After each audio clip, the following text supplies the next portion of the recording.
ಕಾಂತಾರ 2 ಇದರ ಚಿತ್ರೀಕರಣ ಕೊನೆಯ ಹಂತ ತಲುಪಿದ್ದು ನಟ ನಿರ್ದೇಶಕ ರಿಷಬ್ ಶೆಟ್ಟಿ ಮಂಗಳೂರಿನಲ್ಲಿ ಟೆಂಪಲ್ ರನ್ ಮಾಡಿದ್ದಾರೆ. ಗುರುವಾರ ಮಂಗಳೂರಿಗೆ ಆಗಮಿಸಿದಂತಹ ಅವರು ಕದ್ರಿ ಮಂಜುನಾಥನ ಸನ್ನಿಧಿಗೆ ಭೇಟಿ ನೀಡಿ ಬಳಿಕ ಕುತ್ತಾರು ಕೊರಗಜ್ಜನ ಆದಿ ಕ್ಷೇತ್ರಕ್ಕೆ ಭೇಟಿ ನೀಡಿದ್ದಾರೆ. ಮಧ್ಯಾಹ್ನ ಕಟೀಲು ದುರ್ಗಾ ಪರಮೇಶ್ವರಿ ಕ್ಷೇತ್ರಕ್ಕೆ ರಿಷಬ್ ಶೆಟ್ಟಿ ದಂಪತಿ ದೇವಿಗೆ ಸೀರೆ ಸಮರ್ಪಿಸಿ ವಿಶೇಷ ಪ್ರಾರ್ಥನೆ ಸಲ್ಲಿಸಿದ್ದಾರೆ. ಈ ವೇಳೆ ದೇವಸ್ಥಾನದ ವತಿಯಿಂದ ರಿಷಬ್ ಶೆಟ್ಟಿ ಕುಟುಂಬಕ್ಕೆ ವಿಶೇಷ ಗೌರವ ಸಲ್ಲಿಸಿ ದೇವರ ಶೇಷ ವಸ್ತ್ರ ನೀಡಲಾಗಿದೆ. ಬಳಿಕ ಮಾತನಾಡಿದ ರಿಷಬ್ ಶೆಟ್ಟಿ, ಅಕ್ಟೋಬರ್ 2ರಂದು ಚಿತ್ರ ಬಿಡುಗಡೆ ಮಾಡುವ ಯೋಚನೆ ಮಾಡಲಾಗಿದ್ದು ಚಿತ್ರೀಕರಣ ಕೊನೆಯ ಹಂತಕ್ಕೆ ತಲುಪಿರುವುದಾಗಿ ಹೇಳಿದ್ದಾರೆ. ಇಂದು ದಕ್ಷಿಣ ಕನ್ನಡ ಜಿಲ್ಲೆಯ ಹಲವು ದೇವಸ್ಥಾನಗಳಿಗೆ ದೈವಸ್ಥಾನಗಳಿಗೆ ಭೇಟಿ ನೀಡಿದ್ದೇನೆ ಎಂದು ಹೇಳಿದ್ದಾರೆ. ರಿಷಬ್ ಶೆಟ್ಟಿ ಕುಟುಂಬ ಆಗಮಿಸಿದ ಸಂದರ್ಭ ಕಟೀಲು ಕ್ಷೇತ್ರದ ಆನುವಂಶಿಕ ಅರ್ಚಕರಾದ ಅಸ್ತ್ರಣ್ಣನವರು ಉಪಸ್ಥಿತರಿದ್ದರು.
ಕದ್ರಿ ಗ್ರಾಮದ ಕಂಚಿದೀಪಾಲೆ, ಮರಳು ಧೂಮಾವತಿ ಮತ್ತು ಪರಿವಾರ ದೈವಗಳು ಹಾಗೂ ಅಮೀನ್ ಕುಟುಂಬಿಕರ ಕಂಚಿದೀಪಾಲೆ ಮೂಲಸ್ಥಾನದಲ್ಲಿ ಮಾರ್ಚ್ 8ರಂದು ಶನಿವಾರದಂದು ಕಂಚಿದೀಪಾಲೆ, ಮರಳು ಧೂಮಾವತಿ ಮತ್ತು ಪರಿವಾರ ದೈವಗಳ ಕಂಚಿದೀಪಾಲೆ ನೇಮ ನಡೆಯಲಿದೆ.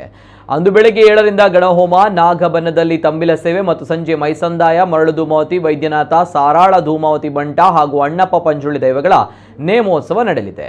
ಕಾಂತಾರ ಚಲನಚಿತ್ರದ ಖ್ಯಾತಿಯ ನಟ ರಿಷಬ್ ಶೆಟ್ಟಿ ಅವರು ಈ ಕ್ಷೇತ್ರಕ್ಕೆ ಭೇಟಿ ನೀಡಿದರು.